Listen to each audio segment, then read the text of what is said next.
And we are live with an excellent connection, according to YouTube. That's what we like to hear. Yes, here we go.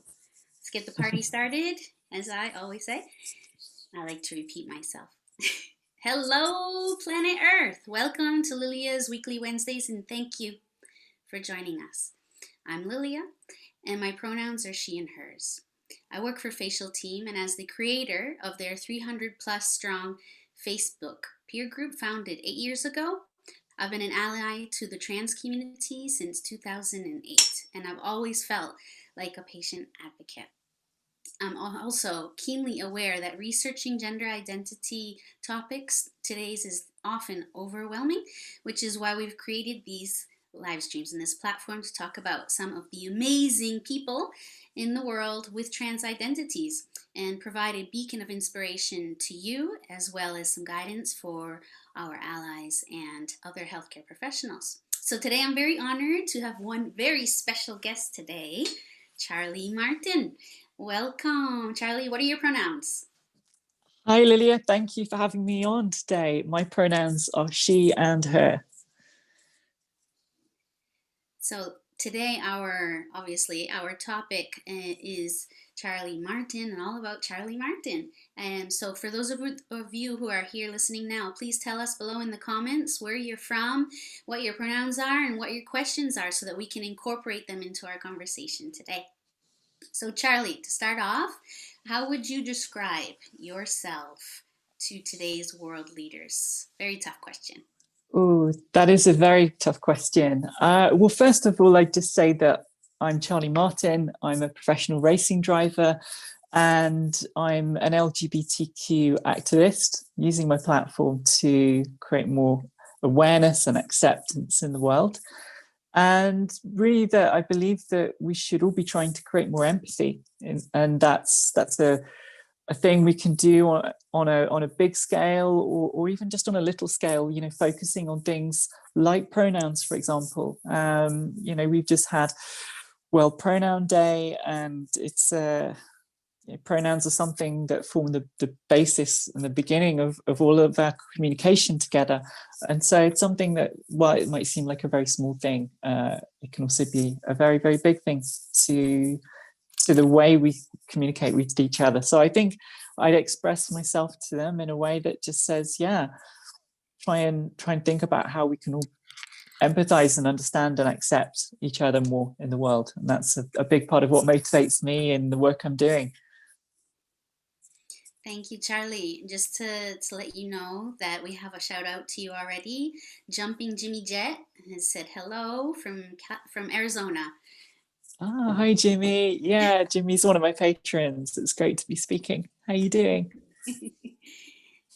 So, as I said before, we're going to talk now about Charlie's work as an LGBTIQ plus role model, particularly, as she said, in motorsport, the importance of allies in and outside of the community, and of course, why pronouns matter, because as Charlie mentioned, last week was International Pronouns Day, and we think that they're important. So, Charlie, next hard question. Who were some of the most important allies in your life? I think there are a few levels to this answer. Initially, I would say, of course, my friends. I felt very lucky in my personal life that I had some amazing support throughout transition, and still to this day. And I think one of my biggest fears was losing my friends, and whether they would continue to be my friends and support me and have the relationships that we'd always had. And so I feel very lucky that that I had that support from them. And so I mean, some of my friends go back right the way to primary school. So in all that time we've known each other, you're talking quite a long time, really. But I kind of wish I told them a long time before, because actually when I did find the courage to do that, they've been fantastic allies, and they've really stood by me. I think in terms of in terms of motor racing, there are a few people that really stand out for me as well. Definitely, I mean, I was really scared about transitioning in motorsport because, frankly, it's such a male-dominated environment, and even women make up a very small minority in motorsport. And so I think my friend Jerry definitely is probably one of the first people I'd say, because I actually gave up. I couldn't see how I'd carry on racing, and when I spoke to Jerry, and one of my other friends, the other friend didn't actually really ever speak to me again, but Jerry was a bit shocked and surprised, but he was just very open-minded and helped me sort of lay the foundations with a lot of other friends in racing to then go back and start that kind of process of, I suppose, trying to explain to people what was happening in my life. And so, yeah, Jerry's someone that I really owe a lot to. And my friend Fabian as well, who's someone who's helped me a huge amount in terms of the things that I've gone on to achieve, through mentoring me, and I think just offering that kind of support that's helped me to believe in myself. I think when other people believe in you, it really helps you to believe in yourself, and that's a massive thing for a lot of us, really. I'd say my friend John in America as well is someone who's kind of mentored me for a few years now. And I think, I think maybe with me as well, because I've not, I lost my parents when I was relatively young. I think having people who are a bit older, who've got more life experience, people like that, who've actually been important allies and mentors to me throughout my transition, and give me that kind of guidance of a lot more life experience than perhaps I've had. And I'd also say my Naomi, who's really helped me so much in terms of guiding me with my with everything that's happened in motorsport, because when I went off to race in France, I had such an incredible life experience where I met people that people at a point not long after I'd had my surgery with Facialteam, actually, and at that point in my life, I was really discovering a new me and developing so much more self-belief and confidence. And I went off to France. I raced there for 3 years, and I had this incredible life experience where people just took me as they found me, as a woman, and I was just incredibly happy and having all these new experiences daily. But then when I came back to compete in the UK in 2018 and I started circuit racing, nobody over here knew me, and I was really in two minds about what to do, because a big part of me wanted to be public about being transgender, and really just because of the good that could do to help inspire other people and to inspire change and create more awareness and acceptance and empathy, just like we spoke about a moment ago. But also, a few friends who are trans said to me, well, you've got to be really sure of this, because once you've done that, once you've put that out there, you've lost that you've lost that opportunity perhaps then to blend in, if that's something that you find actually you don't like, the fact that everybody knows you're transgender. And that was a really difficult thing for me to weigh up, because it's it's something that's going to affect your life going forwards. And I think Naomi was an amazing ally to me, because she really helped me help guide me through that process, and ultimately guided me to the decision, helped me arrive at the decision which I made, which was the right one, which was just to be open and to be visible as a transgender woman in motorsport, because that's just something that I feel very proud of, to do that, and to be someone that can help show other people what's possible. And even in a bit of a scary world, in motorsport, would be like, well, if I can do that, then hopefully it helps to empower other people. Sorry.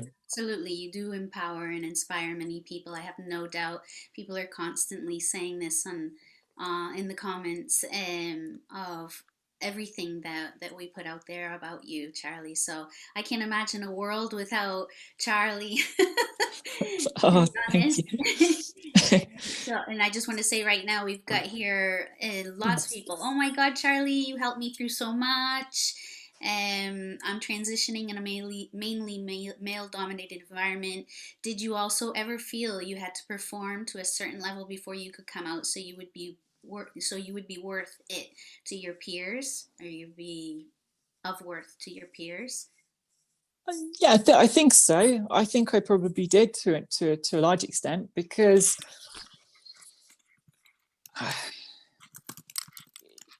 was still, although I'd been competing for a long time in motorsport in the discipline that I'd been racing in, which was hill climb, where you're basically racing against the clock. When I came out back in 2018, and I was really new to circuit racing, and so that's that was a whole kind of different world to me that I was stepping into, and I did feel like I needed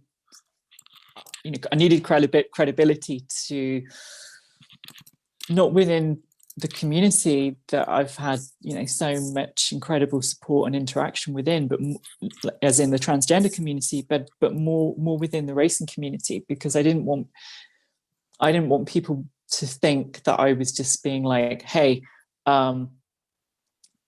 you know I'm transgender, everybody look at me and make exceptions for me. I wanted people to view me, not to judge me, but I wanted people to see me in my own right as a racing driver first and foremost, and as a woman, and as someone who's, like any of us, we have so many facets to who we are and our identities. And being transgender is just one part of my identity. It's not the thing that defines me, but it's nonetheless something that shaped me into the person that I am, and I'm proud to be me. And so I wanted to really be sure that I could communicate that to people, and they wouldn't just think, oh, okay, great, you're transgender, but like, what can you do on track? We don't care. so yeah, I think it can be difficult to establish yourself in that way, that you have the respect of your peers, and ultimately, you have to do that by getting out on track and racing and getting results. Yeah. Absolutely. I think that's a perfect answer, Charlie. We also have Alex Leonhardt from Pennsylvania, Jim Morris from Pittsburgh, Kenneth Moore saying hello to Charlie. So we've got quite a few people in here Oh, cool. actively watching. So Charlie, I love the story that you told me when we met for a rehearsal about how you came to Marbella to Facialteam, and then spent the next 3 years sort of doing racing in France, and and how that was a time for you to sort of consolidate and gain confidence, and that the allies that you met while you were there, and that who inevitably came closer to you at that point in your life, were incredibly important to you. But now let's talk about what's happening more recently. Um, last month you were in Nürburgring, Germany, Yep. at a very important race on the most difficult track known in the world, and under treacherous rainy conditions. Your team had something to celebrate. Can you tell us a little bit about this? What happened? Yeah, sure thing. So I was competing in the ADAC Total Nürburgring Rennen 24, to give it its full title, which is the Nürburgring 24-hour race. And as you said quite rightly, the Nordschleife is, so you have the Nürburgring Grand Prix circuit, and then you have the Nordschleife, which is this legendary test track, which is unlike a conventional race circuit, because combined, the two make up a course that's 25 kilometers long, 170 corners. There's virtually no runoff. It's very narrow. So the margin for error there is like, there is no margin for error, basically.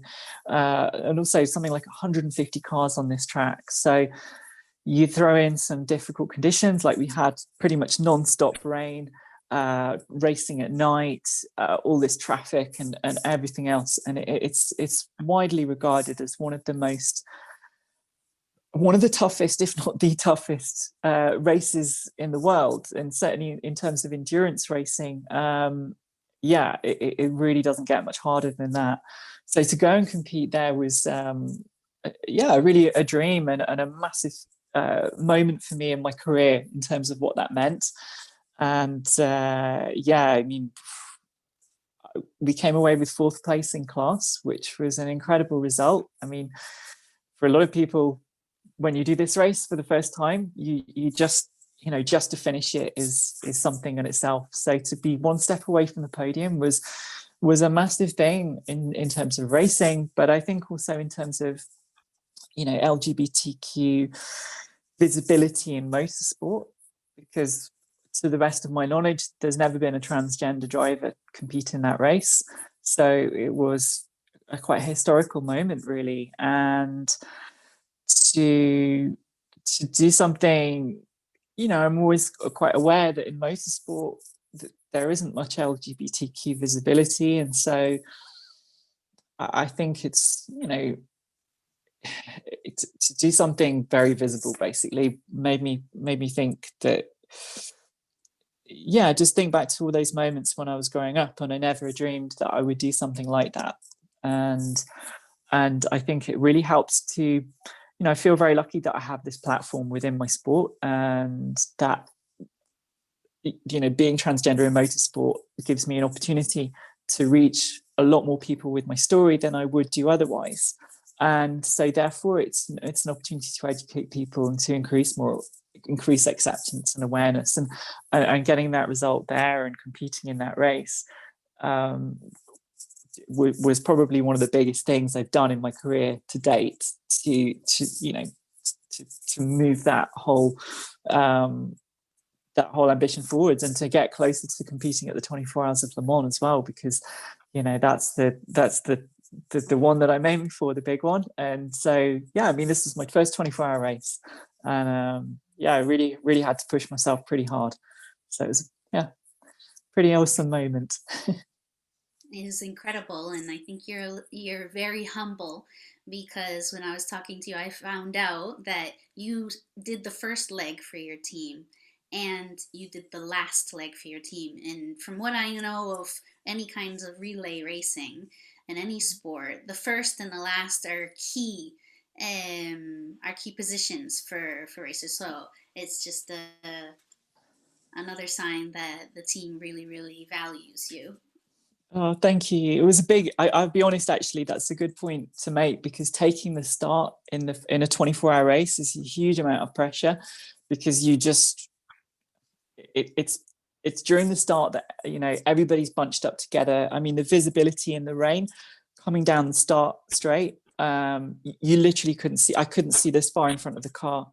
It's mad, and you're driving in flat out in 6th gear at like 140, 150 miles an hour, and the whole first lap was, the visibility improved, but it was pretty awful, and you're just trying to focus on getting that first stint, which was something like an hour and 40 minutes, and you just want to hand the car over to the next guy so that they can step in, and you think, gosh, okay, I didn't mess that up. It's over to you guys now.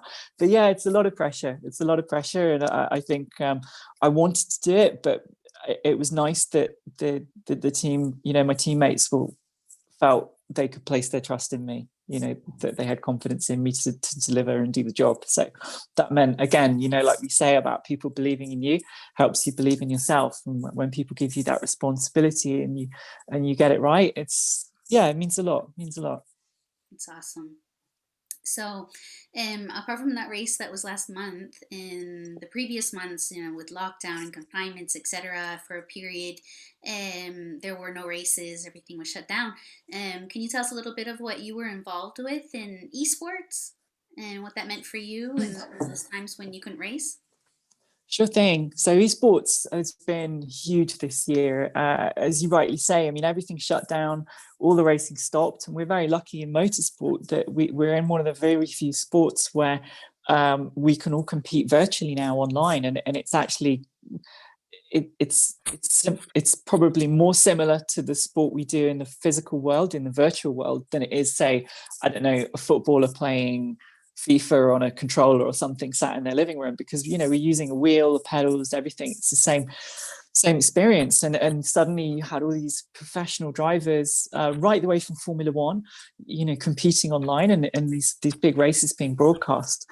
So I'd had some experience in esports last year around this time, actually racing with Forza in the Forza RC over in LA, and commentating on that race. And it really opened my eyes being a part of that championship. It really opened my eyes to what an incredible community the online esports community is, and just also something that I grew up playing computer games on a console, on a PlayStation, on an Xbox, long before I could ever afford to race or do anything like that. I never got to do any karting, so I've not done that for a long time. So suddenly, like, to do all my racing as a kid on the console, then become a racing driver, and then be back on a console or a PC. It's like everything had come full circle. And I really enjoyed racing in the ABB Formula E Race at Home Challenge, and the W Series Esports League, and the Overtake Clash of Races. So I mean, there's been so much activity this year, and it's something that I've just thrown myself into it. I love esports because it's just, motorsport is it's an exclusive sport. It's very difficult to get into. It's not like just going and buying a football or a tennis racket. And so I think esports is fantastic. The way it opens it up, it makes it so much more accessible to everyone. And we're already seeing people who've never done any racing in the physical world, who are showing their skills in the esports world, in the virtual world, actually making that bridge into full-time racing. So it's fantastic. And I'm just something I'm doing more and more in terms of esports, working with brands, working with big championships, and it's become a big part of what I'm doing now. And then alongside that, I think just trying to keep focused, trying to keep training, running, cycling, keep fit, and keep race fit, and meditating, and just trying to maintain a positive state of mind throughout lockdown, which has been a difficult thing for us all to do, but it's it's something we've had to, we each find our own kind of balance, really, and find what works for us. Well, I'm glad you brought that up. Those are some really good tips. And actually, on Facialteam's blog, you can find information about all these things like meditation for stress management and the importance of exercise. A lot of our blogs on mental health, which we're running this month to talk about the importance of these things for sort of all health, not just for athletes like Charlie. We have a couple messages from our viewers, Charlie, here. Sarah Ann just wants to say hi. She's a big fan in all of your pursuits, from auto racing, athletics, YouTuber, and LGBTQ ally and representative. And she says she hopes you continue to expand your universe and be an inspiration. Oh, thank you, Sarah Ann. That's a really lovely message. Thank you. It is. So Charlie, as we mentioned at the beginning, it was Spirit Day earlier this month, as well as Pronouns Day last week. So Spirit Day, it was made a few years ago in recognition of LGBTIQ youth, and it's really a movement, an anti-bullying movement. What do you think about these kinds of initiatives that are coming up? Yeah, I think anything like that, any initiative like Spirit Day that raises awareness around bullying is something that we need to draw attention to. I mean, bullying happens all the way from, kids at school, in the playground, right up to, people, adults in their careers. And sadly, it's something that,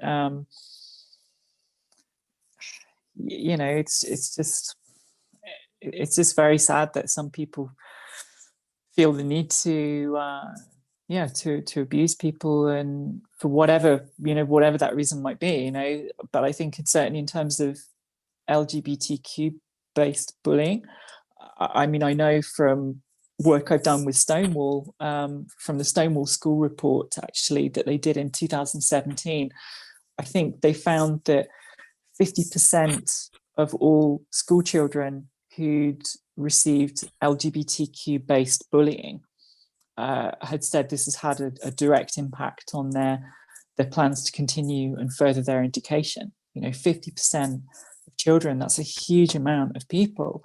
Looking at whether they want to continue in school and in education, and it just breaks my heart to know things like that. So I think things like Spirit Day that draw attention to that, and that we just try and stamp out any kind of bullying in society, whether it's teaching our children at a young age, which is obviously something that I'm sure happens in schools, but I think reminding ourselves of adults as well, not only obviously not to do it ourselves, but to call it out when we see it happening, and to stand up for people and to be allies wherever and whenever we can be. So I think that's a really big message for us all to help each other, to stand up and do the right thing. Absolutely, and that's what this platform is all about. The Facialteam's weekly live streams, and we're not always live, but mostly live. And so I encourage all of the people who are viewing here for the first time to please come back every Wednesday and join us. And so to continue with Charlie, I want to, going on what you mentioned about the Le Mans race, which is the 24-hour endurance race, as being the pinnacle, right, of so your main objective at the most. In the meantime, I hear that you are going to be racing with Praga. Yes, yeah, that's a really big bit of positive news that I was excited to announce actually the week building up to the 24-hour Nürburgring race. So I'm very grateful to Praga for extending this opportunity to me to race with them next year in the Brit Car Endurance Series, because as any driver, you need breaks in your career. You need the opportunities to prove yourself, and to move forwards. And I think obviously the result that I had at the Nordschleife this year has helped to show that I can deliver at that level. And Praga are a company who they're based in the Czech Republic. They build an incredible looking car. I mean, anyone have a look on my social media or just Google Praga R1. You'll see this beautiful carbon monocoque car with a 2-litre turbo engine, huge aero package. I mean, it looks like a spaceship, and it's incredibly fast. It's an incredibly lightweight car, 620 kilos, 380 horsepower. So I'm really, I'm over the moon to be racing with Praga next season. And I think as well, it's worth saying that there have been moments. I'm very grateful for the to be doing what I'm doing, but it's incredibly hard work as a racing driver. There's so much work and self-promotion and networking and all the things you have to do behind the scenes that people don't see. And sometimes you do all of that and you still don't have the career breaks, while you see other people doing a lot less and maybe getting the breaks around you. And life is just a bit like that sometimes anyway. But I guess the point I'm making is that I've felt that doing the work that I'm trying to do is it is really important. And I think that genuinely it's something, trans acceptance in society is something that we still have a long way to go to achieve that. And I honestly have believed that people will recognize that in terms of brands and companies who want to work with me. And I'm so grateful to Facialteam for helping to support the work that I'm doing. And sometimes you work hard for those things and it doesn't happen. And I think this having this opportunity with Praga, I think they've really recognized what I'm trying to do, and alongside my ability on track in the car, and I think to have the support of a manufacturer like that in terms of where we can go together. They have big ambitions as a brand and in terms of what they want to do. And so I think it feels to me like a lot of the hard work that I've put into the last 3 or 4 years, especially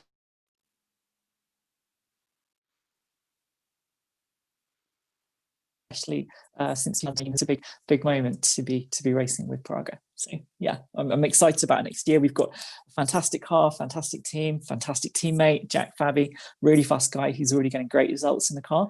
So we're going to be aiming for the podium, and I'm sure we're going to achieve great things together. So it's I just say to anyone, check out BritCon Endurance Series next season. There's going to be a big grid of Praga's racing, and they're also going to be announcing the brand new Praga R1T shortly in the coming months. So there's lots of exciting things coming from Praga, and yeah, please go check it out. So congratulations. In fact, they just released a video today as well. Thank you. Go check it out on your social media then, right? Go Charlie M. Yeah, for sure. I've been driving all day, but I'm going to share it again, so you'll be able to find it on my social media. So there's just some more information about what we're doing together, and yeah, it's cool. It's very cool.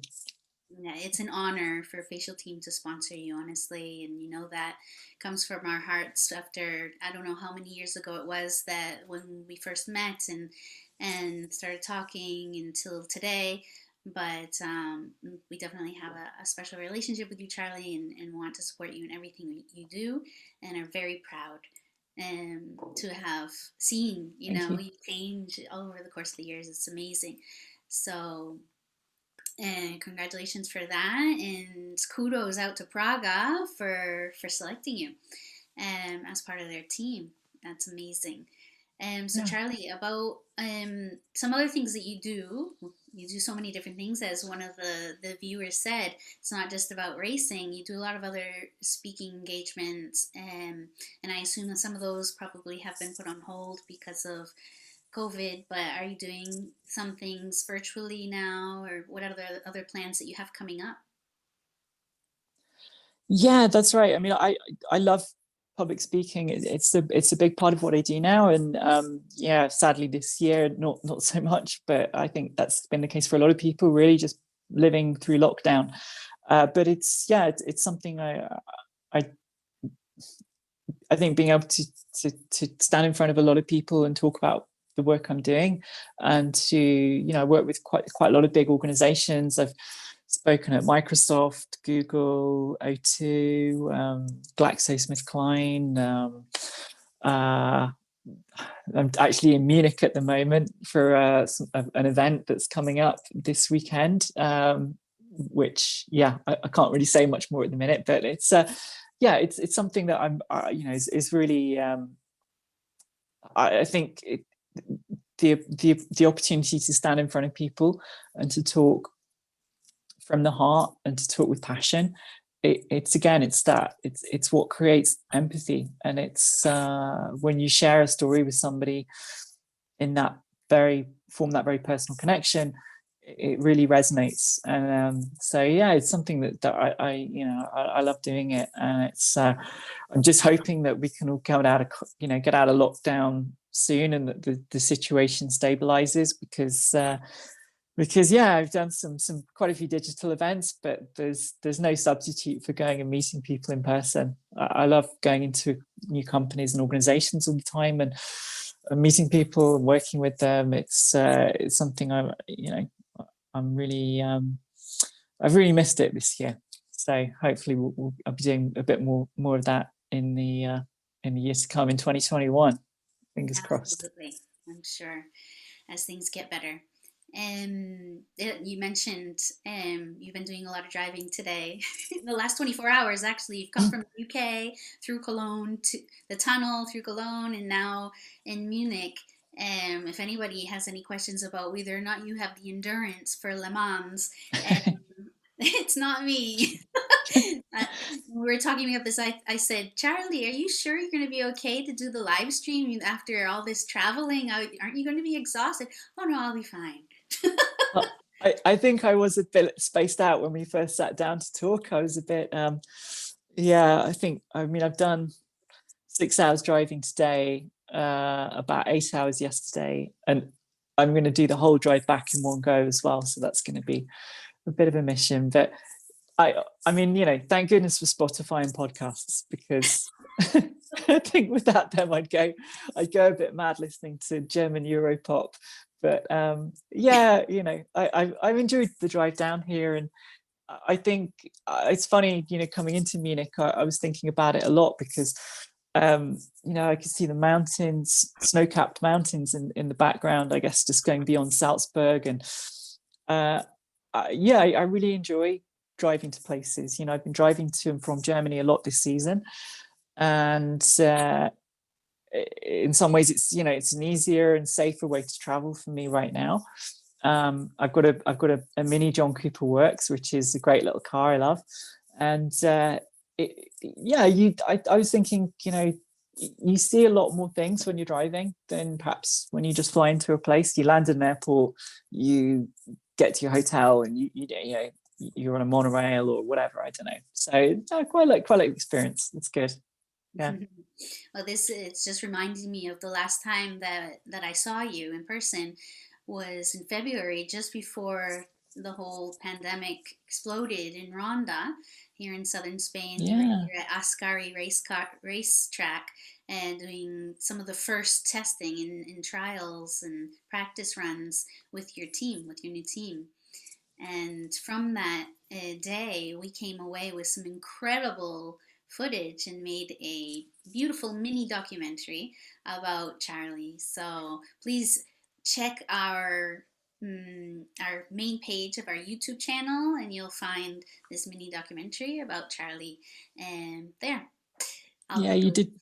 down in the You comments later. It really is beautifully shot as well. It was like, I was amazed by the footage when I saw it all afterwards. It's like, yeah, drones and everything. You really did a fantastic job. So yeah, thank you for filming that. It's Yeah, cool. we had a great day. It was an amazing experience to be there. First time I was ever at a racetrack, and what you said earlier about, or not earlier, when we were talking the other day in our rehearsal about your first experience out on the tracks when you were a kid, and how you just love that environment and how it's so exciting for you. It really, it's palpable, the sound of the cars, and it's really, it's amazing to be up close. So I enjoyed it too. Good. I'm glad. Yeah, yeah. I mean, it's the first time you come to a race circuit. It's always a big moment for anyone, I think. And I mean, Ascari is such a beautiful place as well. It's probably one of the most picturesque race circuits I've been to. So yeah, you definitely, it's a great one to come for your first time round, I think. So to close the interview portion, really here, the Trans Day of Remembrance is coming up later on in November. Do you have any plans for that event later this month? I think certainly, raising awareness around that event is always important. And I think,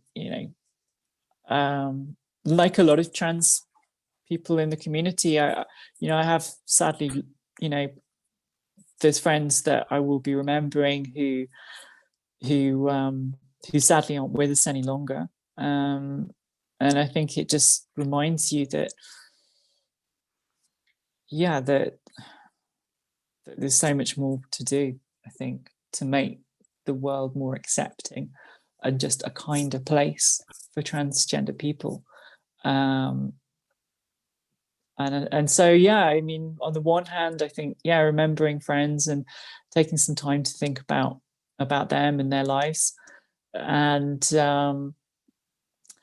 I think, yeah, I haven't, I'll be honest, I mean, I've been sort of had quite a few mad weeks yet, but we'll definitely be planning some things to do specifically on social media, certainly to raise awareness. I mean, it's difficult this year because we're still in lockdown, and in the UK things are kind of up in the air about what's going to happen in the next few months. So it's difficult to come together with people. But I think the important thing to do is to use social media to the best of our ability, and to use social media for good, in the best way that it can bring people together and connect people, and just to raise awareness. I think that's, Transgender Day of Remembrance is really a day of as opposed to being a day that we celebrate, it's more a day that we, I think, remind people of the fact that yeah, the world could be a much better and kinder place for transgender people. And so it's, I think, hopefully speaking to some allies and trying to get ally support as well, because it's when it's often the community that's doing everything. I think it's important that we have those allies who stand up with us and to take up some of that strain as well. I think that sends out a really strong message too. So yeah, definitely be connecting with some people who've supported the community that I've been lucky to meet over the last few years, and yeah, for sure. Fantastic. Well, we'll be looking forward to seeing that. And also, I just wanted to mention that this past week, a study came out about the importance of exactly what you're saying for healthcare providers and to start having more of a community interest um, in the trans community, to have more, to be a little more connected to the community and not just leave things at the doorstep. So, and you know, it's about inclusivity, isn't it? So, so we'll Yeah. be doing something definitely for later this month as well. And Charlie, what would you tell yourself if you could speak to the teenage Charlie going off to university? What would you say? Wow, I'd say, knowing what I wanted to do at this point in my life and what I actually didn't do, which was to explore my gender identity. Um, I would say just to try and take small steps towards being a more authentic version of myself, because I think a lot of my childhood, and certainly at that time in my life, I was really struggling because I was just trying to be like everybody else, and I was worried that being the true me, the real me, would make things harder for me, and that I would lose the support of the friends I was trying to make at university and the friends that I had back home. And so I would just say, yeah, just try and take small steps towards being the person that you feel you are in your heart, and don't feel like you have to try and accomplish everything in one go. But I think just be, reach out to other people, connect with people in the community that feel the same way as you. I think that's something that I didn't do, which would have really helped me if I'd had the support of other people who felt the same things as me. And so I think I'd say that try and connect with other people, take small steps together, and just be gentle and kind to yourself, and don't feel like you have to have a master plan for everything. Don't be scared of making mistakes, because we learn from our mistakes much more than we do from our successes. And I think if I could have done those things, I would have probably reached a point where I perhaps have transitioned a lot sooner than I did. Yeah. Very good advice, and some of our viewers here are commenting on it, that you are truly an inspirational, that you do, Charlie. May God always bless and ride with you. And that's Jumping Jimmy Jet. And Alex Leonhardt is saying, thank you for being such a positive trans icon. And also, and they have some more questions. So, yeah, do we have some time for questions, Charlie? Two more I think questions? so. Yeah, for sure. Before I go into the other big question of my own, Alex Linhart is asking, traveling so often, have you found any challenges going between different countries regarding the laws, the culture, the regulations as an out trans person? I've been very lucky in terms of the travel that I've done. I've not really encountered any problems. Most of my travel's been in in Europe, and some travel to America. America, I've never had any problems. I,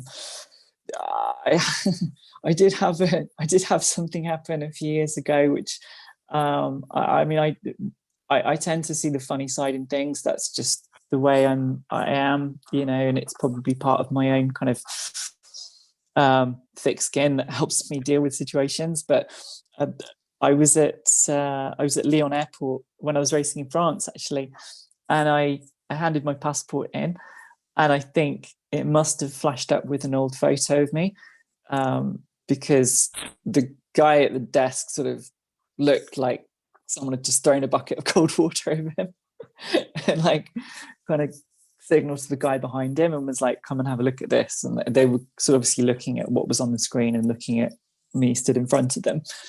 And I was a bit like, this is kind of weird, because they didn't say anything, but I knew what was happening. But I mean, again, you know, they just gave me my passport and I went through. And I think afterwards I kind of chuckled about it. But yeah, I don't know. I've been lucky. I mean, you know, in Europe, you know, and certainly in Western Europe, where I'm traveling mainly to France, Germany, countries like that, Spain, of course, Portugal. You know, I've not had any problems. But obviously, you know, countries that, say in the Middle East, like Dubai and countries like that, I've got friends there, and I've been a bit reticent about traveling there because, yeah, I don't really know exactly. Friends who live there have said to me, "Oh, I think it's probably fine." There's a big 24-hour. They have the 24-hour race at the Dubai. The Dubai 24 Hours, which is a circuit I've never been to, but it's a race that I'd like to do at some point. And you know, if and when I do that, then inevitably I have to get into the country and be there without taking any risks. And so yeah, it's something that at some point I may well have to think more about it than the way I just take it for granted in Europe, I suppose. Yeah. Right. And Alex Learnhardt is also asking if you have any safety tips or positive affirmations for trans people who don't pass regularly. And, you know, I think people talk about passing privilege, and I think there's definitely people who enjoy that. But do you have any advice for those people who don't pass regularly? I mean, it's hard to give people advice in some ways because I don't like to feel like I'm dictating to people ever. Or I think I mean, in terms of sharing my experience about how I dealt with the point in my transition when I didn't pass, because you know there was quite a long period where I didn't, and I was really, you know, I found it very. I'd never really worried much about things like personal safety prior to transition. Just things that perhaps, as a, you know, someone who identifies as externally as male, I just never really had to worry too much about those things. And suddenly I felt completely like exposed, and it was a very scary moment for me at times. Quite often, actually, you know, walking through town, and I would always be like looking up the road ahead, or if I see a group of guys crossing the road and things like that. And I suppose back, you know, for that point, for me, I used to, you know, I used to dress in a way that that I blended in, and that people perhaps wouldn't notice me so much. And I guess in some ways that kind of made me feel more secure in myself, that you know, people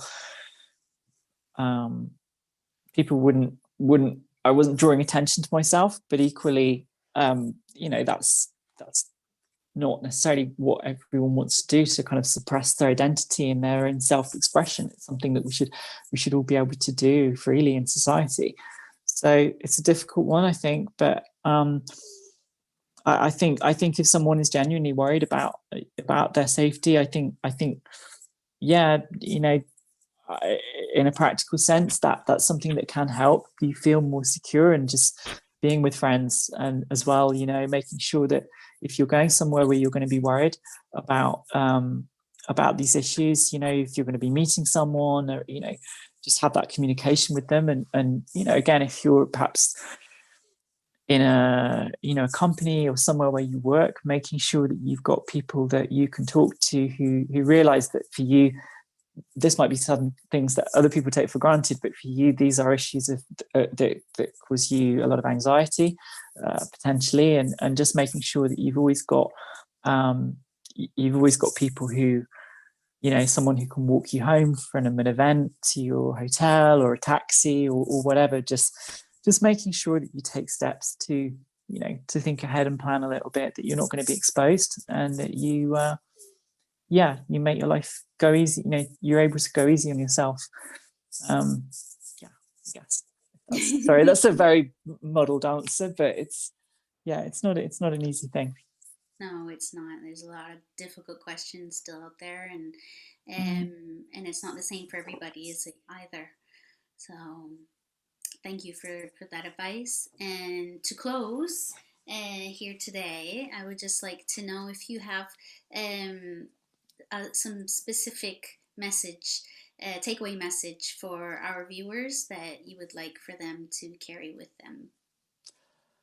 I guess, in the context of this year, certainly I would say to people that if you're having a difficult time right now, I think it's my advice would just be to reach out to family and to friends, and just to try and maintain some kind of routine in your life, because I've struggled a lot this year at times, and even now still, there are times when I feel quite isolated and quite lonely.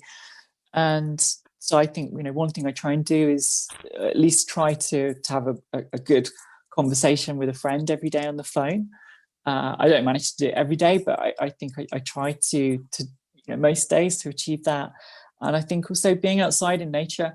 Of course, the clock's just changed at the weekend, so it's suddenly getting a lot darker, and you know, it, it's that feeling of going into hibernation. But I think also it's a very beautiful time of year in autumn. I mean, driving here today, the colours on the way down here are just absolutely gorgeous, in all the trees and forests. And I think for me, a really something that I always try to do is to connect with nature.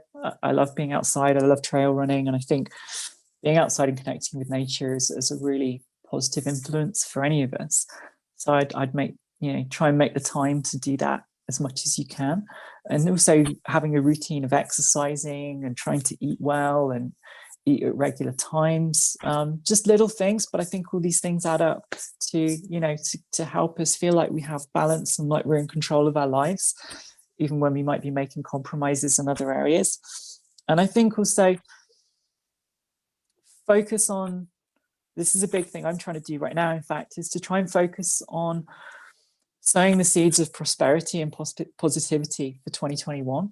Because right now, I've not been able to see friends so much and do a lot of the things that I want to do.